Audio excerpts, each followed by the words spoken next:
Assalamu alaikum. Today I am going to discuss with you people the most important MCQs that were asked in NMDCAT 2021 about the cell and cell membrane and its structure and transport mechanism.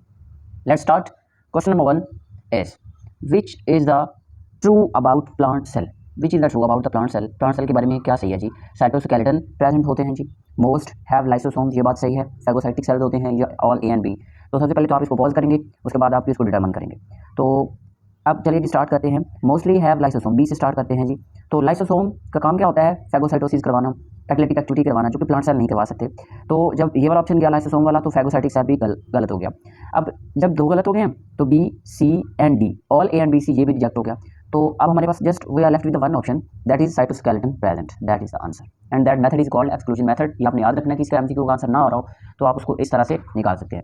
चलिए next question पे आते हैं. Question number 2, genetic material of a prokaryotic cell is found in. Genetic material, ये आपका focus point है. Prokaryotic cell का genetic material कहाँ पे होता है? तो क्या न्यूक्लियस में होता है, क्या माइटोकॉन्ड्रिया में होता है, साइटोप्लाज्म में होता है, या क्लोरोप्लास्ट में होता है? Now you have to decide. इसको आप खुद पहले सॉल्व करने की ट्राई करेंगे, उसके बाद आप सोचेंगे कि क्या डबल मेम्ब्रेनस ऑर्गेनेलिज प्रोकैरियोटिक में होते हैं? Answer is not. तो आप देखें ए, सी और डी तीनों में न्यूक्लियस भी डबल मेम्ब्रेनस है, माइटोकॉन्ड्रिया भी डबल मेम्ब्रेनस है, क्लोरोप्लास्ट भी डबल मेम्ब्रेनस है. That will not answer. तो ऑफ कोर्स हमारे पास साइटोप्लाज्म इसका आंसर होगा. नेक्स्ट क्वेश्चन पे जाते हैं जी. That is most important question. Most distinguish feature of the prokaryotic cell is. What is the distinguish feature? तो सेल मेम्ब्रेन डिस्टिंग्विश फीचर है, सेल वॉल है, राइबोसोम्स हैं, या फिर माइटोकॉन्ड्रिया है. तो जो प्रोकैरियोटिक सेल हैं, क्या सेल मेम्ब्रेन उनमें तो होती है, लेकिन क्या यूकैरियोटिक में भी होती है? जी होती है. तो ये डिस्टिंग्विश फीचर नहीं है. सेल वॉल को एक दफ़ा पेंडिंग पे छोड़ते हैं. राइबोसोम्स, तो राइबोसोम्स जो होता है वो बिल्कुल फ़र्क होता है दोनों के अंदर. राइबोसोम्स इन द यूकैरियोट 60-40 होता है और टोटल 80s का होता है. यहाँ पे मैं लिख देता हूँ, राइबोसोम यूकैरियोट्स का होता है जी 60s 40s. ये है लार्जर सब यूनिट, स्मॉलर सब यूनिट, टोटल 80s का होता है. और प्रोकैरियोट्स का होता है 50s and 30s and total ये होता है 60s. तो ये एक चेंज है, लेकिन अभी हम इसको पेंडिंग करते हैं. आफ्टर दैट माइटोकॉन्ड्रिया, ये तो उसमें होते ही हैं. तो हमारे पास दो ऑप्शन बच रहे हैं. एक है जी राइबोसोम डिस्टिंग्विश फीचर, दूसरा है सेल वॉल. सेल वॉल को देखते हैं. Cell wall of the eukaryotic cell किससे बनी हो सकती है? अगर प्लांट है तो सेलोज की हो सकती है, एनिमल में तो होती नहीं है.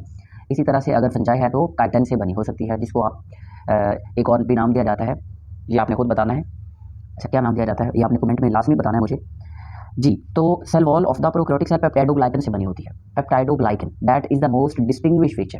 राइबोसोम दोनों में चेंज है बट नॉट डिस्टिंग्विश फीचर, हम इसको नहीं कहते. तो ऑप्शन इज सेल वॉल जी. नेक्स्ट क्वेश्चन हमारा, cellulose is present in all except. What is cellulose?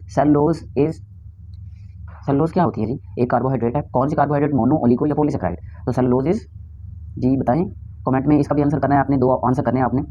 तो सेलुलोज किस में होती है? ब्रायोफाइट्स, ब्रायोफाइट्स हम कहते हैं प्लांट्स को. Water moulds, that is type of protist.